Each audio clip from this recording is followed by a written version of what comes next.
Here's a video for a gorgeous set called the Kiwi Ears Orchestra Lite. I'm just going to put one glove on because when I hold it, it's stunning. The Lite is kind of confusing because it has 8 balanced armatures like the original. This is tuned better and is more affordable than the original, which I believe was around $500. I'll go ahead and maybe put the price here because I'm not 100% sure because the info is not up. I just listen and give opinions.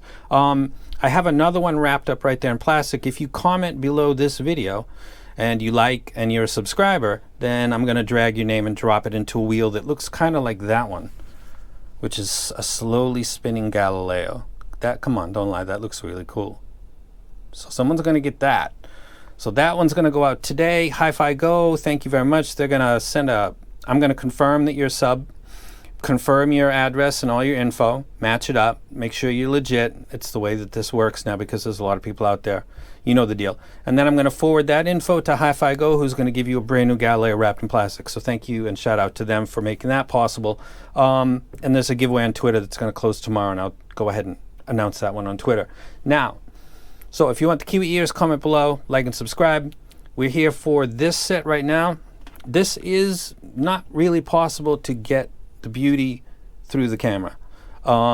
These are one of the most beautiful sets I've ever seen. This reminds me of the Moondrop A8, and it's just the quality of the resin.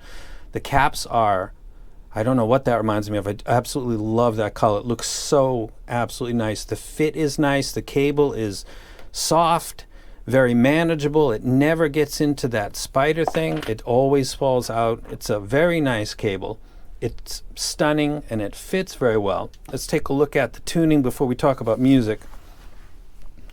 The original is in the red, and it was really just a straight line almost from the sub bass to the ear gain, just a very, very subtle decline, with the most notable part of it being after 6K. I thought that the original was a decent set. I don't think I did a video for it. I'm pretty sure I didn't. I might have, but I don't think I did. It wasn't standing out, and its price was difficult to sell. So I believe I passed on that. It might have been in like a 5 together, 3 together, but I don't think I did one for the original.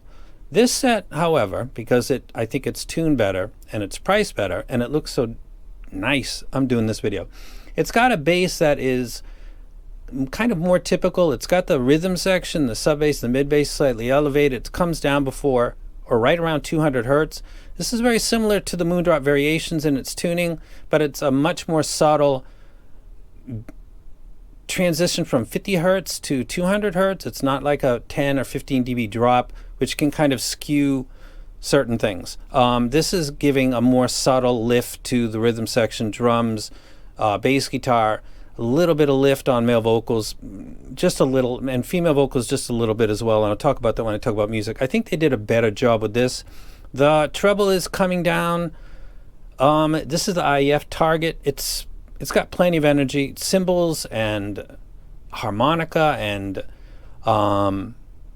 glockenspiel in Born to Run by Bruce Springsteen, all those things that I look for OCD, if there's like a darkness or a lack or kind of the dying of the air section. Not really. This actually sounds quite good across the board, but it does play some genres better than it plays others. Let me go ahead and talk about that. Remember, I use this, and I'll maybe put up a copy. These are exactly the tracks. These are exactly the things I'm listening for, like the spoons and Spoon Man. When that appears in the track, it doesn't matter if you like this music, it's instruments, and you can go listen to that particular part to get a gist of exactly what I'm saying when I say that something has energy or lacks energy, or the vocals are slightly forward, or the bass sounds muted, or the kick drum doesn't sound quite as energetic as I'd like it. This is what I'm referring to when I talk about those things. Let's go ahead and skip up here and talk about the music, starting with the 808 Roland. And we've got stuff like Pack Like Sardines in a Crushed Tin Box, Tupac Violent, Kill Jill, Massive Attack Angel, stuff like that has low droning and lift in the sub bass will kind of give that more energy, make it more prominent. If you're listening to those kinds of tracks, that's kind of the main point, is to get that low energy. Whether you listen to car audio, you like just jacking up the low frequency and vibing the side of your head or inside of your ears just a little bit because you enjoy that. This is a set that will do that. It won't be a set that I would recommend to people that are looking to get their their ears tickled with libraries like this and with tracks like that. If you got Radiohead and you really enjoy that track and that's the kind of stuff that you like, or Massive Attack Angel, is that you like those type of songs that they make, Boundless Armatures probably will never be the set that I rec. It does play it decently, but it's obviously not quite as impactful. There's no tactile sensation. There's nothing even really close to that, but it's there. It's not rolled off. It's not lacking. Like, give me an example. So many people have the 7Hz Zero. I think it's like $19 now or $15. That's got a very polite bass. It does everything clean. It's kind of neutral-ish, but it's not a set that you would rec for this. This set, despite having that slightly bumped bass, kind of falls in line with that. I wouldn't really rec that you would, if you have a library that's got a lot of Tupac or Massive Attack or Radiohead or stuff like that, that this would maybe be what you would pick. That's the way I go with that. With bass guitar, stuff starts to change. A 4-string bass guitar, it does a lot better. Tracks like Sultans of Swing, Black Sabbath, Sweet Leaf, Violent Femmes, Please Do Not Go. This actually sounds pretty good. And I was concerned because I looked at the variations graph relative. That's an amplitude scale that might have some tuck issues.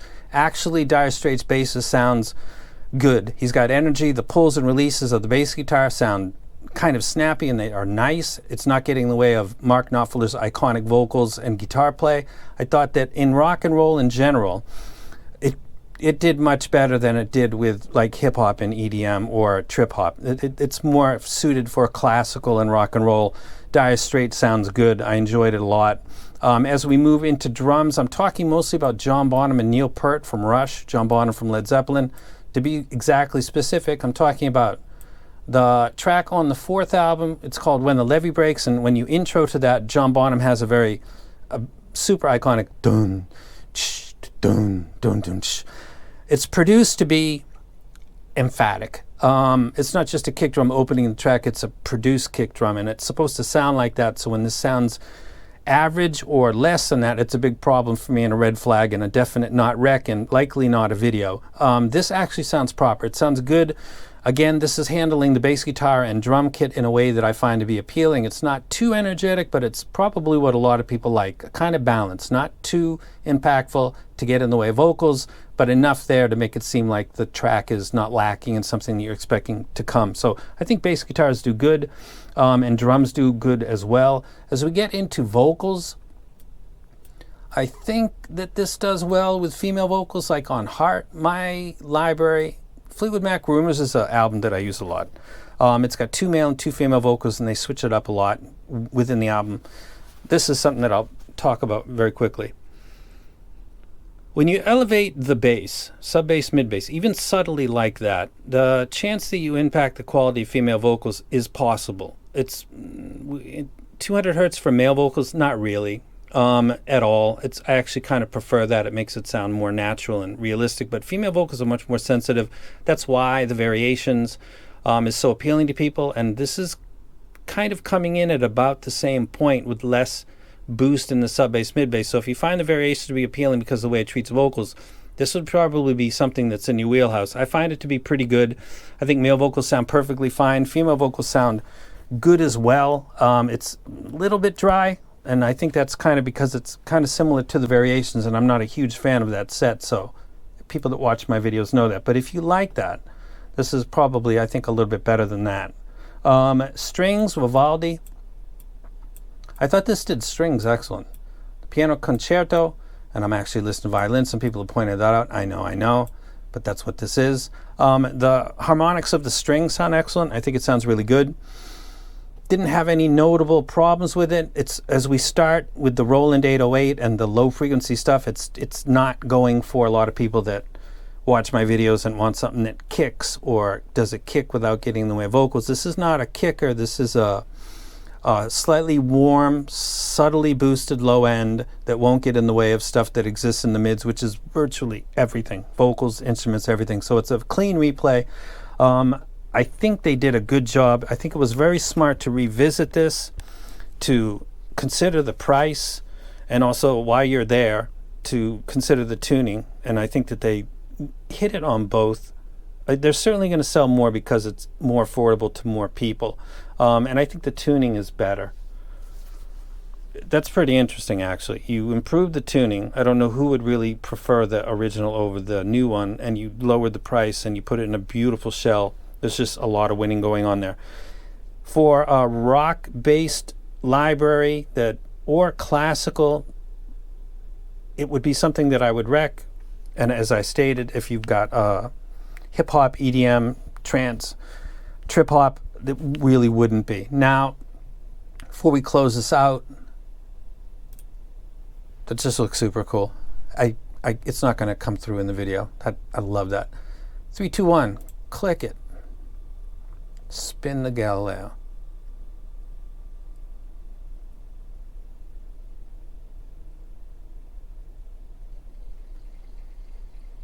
Beavis 977. Cool. You contact me. I confirm that you're, and then how long you've been, and then I check you by email, and you give me your real email address, and then I take that and your shipping address, because your email is for tracking, for you to track your Galileo, and I forward that confirmed information to Hi-Fi Go. They asked me specifically not to create, you know, this guy said he won, another guy said he won, so I'll make sure that this gets done right. So I will double check it. Beavis 977, you won the Galileo. Congrats. And if you're interested in this very beautiful, very well tuned set, the Kiwi Ears Orchestra Lite, comment, like, and subscribe, and you're qualified for that. And that's just such a beautiful set. I'm out.